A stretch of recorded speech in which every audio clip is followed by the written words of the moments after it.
तो दोस्तों आखिरकार वो मूवी रिलीज हो गई जिसका हम कई महीनों से इंतजार कर रहे थे, रणबीर कपूर की मोस्ट अवेटेड मूवी एनिमल। और रिलीज होते ही ना सिर्फ ये दर्शकों के दिलों पर छा गई बल्कि बॉलीवुड को रणबीर कपूर के रूप में एक नया एक्शन हीरो भी मिल गया है। इस फिल्म में रणबीर कपूर ने दिखा दिया कि वो बॉलीवुड में सिर्फ रोमांटिक मूवीज करने के लिए नहीं आए, मौका मिले तो वो हर किरदार को अपनी एक्टिंग से जिंदा कर सकते हैं। इसमें एक्शन भरपूर है, इमोशंस भरपूर है और सबसे ज्यादा इसमें वायलेंस भरपूर है। और इसे सिर्फ एक एक्शन मूवी नहीं कहा जा सकता क्योंकि इसमें वायलेंस की एक नई परिभाषा को दर्शाया गया है जो कि आज के बॉलीवुड छोड़ो किसी साउथ की फिल्म मेकर्स ने भी कभी सोची नहीं होगी। शायद इसीलिए इस फिल्म का नाम एनिमल है। और जैसा कि इसके डायरेक्टर संदीप रेड्डी वंगा ने प्रॉमिस किया था कि असली वॉयलेंस क्या होता है ये मैं आपको दिखाऊंगा, और उन्होंने अपना वादा पूरा किया भी। लेकिन ऐसा भी नहीं है कि बिल्कुल परफेक्ट फिल्म है। इस फिल्म में आपको कुछ गलतियां भी मिलेंगी, कुछ जगहों पर आपको फिल्म की स्टोरी से और फिल्म के डायरेक्टर से शिकायत भी होंगी। उसके बारे में हम डिटेल में बात करेंगे अभी। लेकिन उससे पहले अगर आप इस चैनल पर नए हैं तो इस चैनल को सब्सक्राइब करना ना भूलें ताकि एंटरटेनमेंट का डोज आपको टाइमली मैनर में मिलता रहे। तो चलिए शुरू करते हैं। सबसे पहले बात करते हैं फिल्म की स्टोरी के बारे में। जैसे कि आपको ट्रेलर में पता चल गया होगा कि इस फिल्म की स्टोरी एक डैड सन के बॉन्ड के ऊपर बेस्ड है। एक तरफ एक बेटा है जो बचपन से ही अपने पापा को अपना आइडल मानता है। उसे लगता है उसके पापा दुनिया के ग्रेटेस्ट पापा हैं। और सिर्फ इतना ही नहीं, वो अपने पापा की एक थोड़ी सी अटेंशन पाने के लिए भी बहुत ज़्यादा डिस्परेट या कह लो ऑब्सेस्ड है। दूसरी तरफ उसके पापा यानी कि अनिल कपूर एक बिजी मैन है, उनके पास उनके बेटे के लिए बिल्कुल भी टाइम नहीं है। उनका बेटा उनकी अटेंशन पाने की कितना एफर्ट करता है वो इस बात की बिल्कुल भी परवाह नहीं करते हैं। जब मूवी शुरू होती है तो ऐसा लगता है कि बचपन की ये कहानी लंबी हो गई, लेकिन ज़्यादा स्टोरी दिखाए बिना ये कहानी सीधा टीनेज तक पहुँच जाती है। मूवी में रणबीर की दो बहनें भी हैं, उनका भी स्ट्रॉन्ग बॉन्ड दिखाया गया है। रणबीर के कैरेक्टर का नाम है रणविजय और उनके पापा यानी कि अनिल कपूर का नाम है बलबीर सिंह। अब टीनेज में ही रणविजय की लाइफ में कुछ ऐसी सिचुएशन आ जाती हैं जिससे उसके पापा को लगता है कि ये क्रिमिनल विचारधारा का है और अगर यहाँ पर रहा तो शायद ये क्रिमिनल बन जाएगा, इसलिए वो उसे अमेरिका भेज देते हैं ताकि वो एक अच्छा इंसान बन सके। तो अब वो क्रिटिकल सिचुएशंस क्या थी इसके लिए तो आपको मूवी देखनी ही पड़ेगी। ठीक है, वो अमेरिका से आता है, पढ़ लिख कर आता है वापस, लेकिन उसके अंदर कोई सुधार नहीं होता है ऐसा उसके पापा को लगता है और उसके पापा उसको घर से निकाल देते हैं। उसके बाद में मूवीज़ में कहीं जगह पर अप्स एंड डाउन दिखाए जाते हैं। उसके तुरंत बाद मूवी को कुछ साल आगे बढ़ाया जाता है, उसके बाद में फिर से प्री कैप आती है, उसके बाद में फिर मूवी आगे बढ़ती है, फिर से प्री कैप आती है। ऐसा मूवी में 2-3 बार चलता है। मतलब ये जो सारी चीज़ें ये आपको फर्स्ट हाफ में पूरी तरह से बांध कर रखती है ताकि आपका स्टोरी से बिल्कुल भी ध्यान हटे ना। और जो फर्स्ट है वो लगभग 1.25 घंटे का है। और फर्स्ट हाफ में ही बलबीर सिंह पर गोलियों से हमला होता है। उसके बाद में उसका बेटा रणविजय दोबारा उसकी ज़िंदगी में आता है। वो बेटा जो अपने पापा को ग्रेटेस्ट पापा मानता है उसके ऊपर हमला होता है। तो आप समझ सकते हैं कि उसके बाद में उसकी एक प्रतिक्रिया क्या होगी, उसके अंदर क्या क्या तूफान चल रहे होंगे। तो यहाँ से स्टोरी शुरू होती है एनिमल की। उसके बाद में जो वो करता है, जो वो बनता है, वो पूरा का पूरा एनिमल से रिलेटेड ही है। मतलब एक आदमी अपने पिता के लिए किस हद तक जा सकता है वो इस मूवी में बहुत ही अच्छे और बहुत ही वायलेंट तरीके से दर्शाया गया है।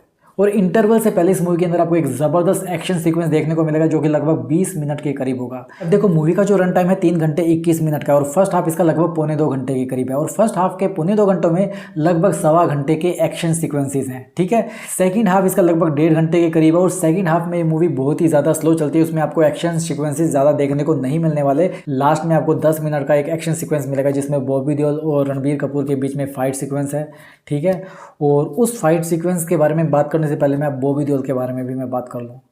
फर्स्ट हाफ में जो कि 1.25 घंटे का है उसमें बॉबी देओल की एंट्री है ही नहीं। सेकंड हाफ के भी कुछ देर के बाद में बॉबी देओल की एंट्री होती है। उस एंट्री में उसका सिर्फ 4-5 मिनट का एक सीन है। ठीक है, उसके बाद में जब मूवी का क्लाइमैक्स शुरू आता है तब उस क्लाइमैक्स में बॉबी का 5-7 मिनट का सीक्वेंस है।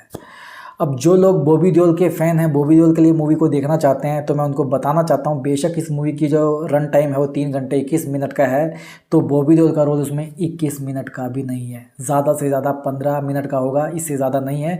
तो अगर आप बॉबी देओल को मन में बड़े बड़े की एक्सपेक्टेशन लेकर आ रहे हो कि आपको बहुत ज़बरदस्त एक्शन सिक्वेंसेस देखने को मिलेंगे, उनके फाइट सिक्वेंसेस देखने को मिलेंगे, ऐसा कुछ भी नहीं है। उनका सिर्फ एक ही फाइट सिक्वेंस है, वो भी क्लाइमैक्स में, और वो भी इतना ज़्यादा अट्रैक्टिव नहीं है।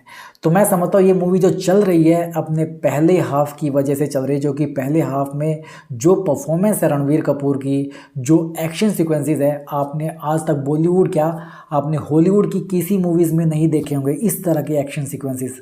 ज़बरदस्त काम करा है संदीप रेड्डी वंगा ने इस मूवी को बनाने में, ये आपको इसकी मेहनत नज़र आ जाएगी इस मूवी के अंदर। उस सेकंड हाफ में मैंने एक चीज़ फील की कि स्टोरी को बहुत ही ज़्यादा लंबा किया जा रहा है, उसको शॉर्टकट में समझाया जा सकता था, बताया जा सकता था, बट सेकंड हाफ को ज़्यादा लंबा खींचा गया है, इतनी ज़रूरत नहीं थी। लेकिन अगर आप मूवी को बड़े ध्यान से देख रहे होंगे तो आपको बोरियत बिल्कुल भी फील नहीं होगी, क्योंकि आप उस स्टोरी से बिल्कुल ही अपने आप को कनेक्टेड पाओगे, ठीक है। और एक चीज़ और मैं आपको बताना चाहता हूँ, अगर आप इस मूवी को देखने के लिए प्लान कर रहे हो तो एक्चुअली दो बातें आपको मैं बताना चाहता हूँ। पहली चीज़ तो मैं आपको ये बताना चाहता हूँ, जब ये मूवी ख़त्म हो जाती है, पूरी रीलिंग स्टार्ट हो जाती है, आप थिएटर से बाहर जाओगे, उससे पहले 1 मिनट के लिए रुक जाना, शायद 5 मिनट के लिए आपको रुकना पड़ेगा, क्योंकि मूवी वहाँ पर ख़त्म नहीं हुई है।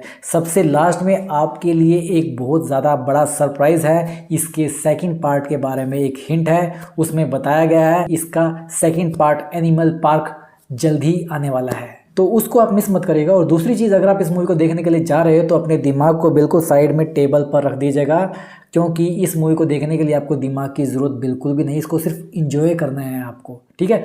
स्टोरी को समझने की ज़रूरत नहीं। इस मूवी के अंदर सीक्वेंसेस ऐसे दिखा रखे हैं कि एक एक बंदा 50-100 को मार रहा है। रणवीर कपूर है इस मूवी में 100 से ज़्यादा लोगों को मारते हैं, एक मर्डर होते हैं, जो रियलिटी में अगर आप सोचें तो ऐसा कुछ भी पॉसिबल है ही नहीं, इसलिए दिमाग का ज़्यादा यूज इसके अंदर करना ही नहीं। अगर दिमाग का यूज़ नहीं करोगे तो आप इस मूवी को भरपूर इंजॉय करने वाले हो। तो अगर मुझसे पूछा जाए इस मूवी को अगर आप मैं कितनी रेटिंग देना चाहता हूँ 5 में से, तो मुझे लगता है मैं इस मूवी को 5 में से 5 रेटिंग दूंगा। ये आपका पैसा वसूल है, इस साल की सबसे बड़ी मूवी बन जाएगी ये, मुझे ऐसा एहसास है। और इतना ही नहीं, मुझे तो यहाँ तक इंट्यूशन है कि बॉलीवुड की ए सर्टिफिकेशन के साथ में ये पहली मूवी बन जाएगी जो 300 करोड़ रुपए क्रॉस करेगी।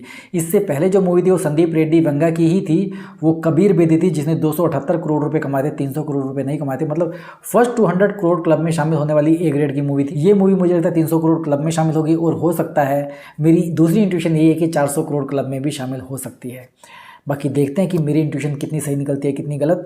तो आप अगर इस मूवी को देखने के लिए जा रहे हैं तो ये राइट टाइम है एंजॉय करने का। क्रिसमस का सीज़न आने वाला है, एंजॉय करो, इस मूवी को देखो। आज के लिए बस इतना ही। अगर आपको ये रिव्यू अच्छा लगा तो इस वीडियो को लाइक कीजिए, ऐसे ही और एंटरटेनमेंट के डोज के लिए चैनल को सब्सक्राइब कीजिए। आपसे जल्दी फिर मुलाकात होगी, तब तक स्वस्थ रहें, मस्त रहें और व्यस्त रहें।